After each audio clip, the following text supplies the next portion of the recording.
Hi, ഞാനിന്ന് ചെയ്യാൻ പോകുന്നത് ഒരു കോക്കനട്ട് ജ്യൂസാണ്. പെട്ടെന്ന് നമ്മുടെ വീട്ടിലാരെങ്കിലുമൊക്കെ ഒന്ന് വന്നാൽ നമുക്ക് വേഗം ഉണ്ടാക്കി കൊടുക്കാൻ പറ്റുന്നൊരു ജ്യൂസാണ്.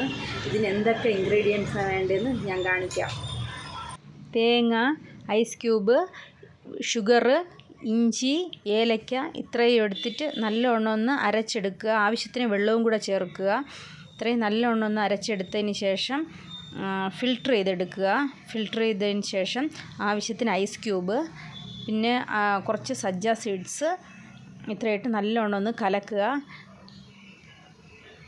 ആവശ്യാനുസരണം മധുരം ഇട്ടാൽ മതി. അത് ഓരോരുത്തരുടെ പാകത്തിനിടണം. എന്നിട്ട് ഞാനൊന്ന് ടേസ്റ്റ് ചെയ്ത് നോക്കി. എനിക്ക് കൊള്ളാമെന്ന് തോന്നി. അപ്പോൾ പൊന്നിയും ഗുള്ളും എല്ലാം വന്നിട്ടുണ്ട്. അവർക്കും കൂടെ കൊടുക്കാം. അവരും ടേസ്റ്റ് ചെയ്ത് നോക്കട്ടെ. പെട്ടെന്ന് നമ്മുടെ വീട്ടിൽ ആരെങ്കിലുമൊക്കെ വന്ന് വേഗം ഉണ്ടാക്കാൻ പറ്റുന്നൊരു ജ്യൂസായത്. നിങ്ങളും ഒന്ന് ട്രൈ ചെയ്ത് നോക്കൂ. ഇഷ്ടപ്പെട്ട ലൈക്ക് ചെയ്യണം, ഷെയർ ചെയ്യണം.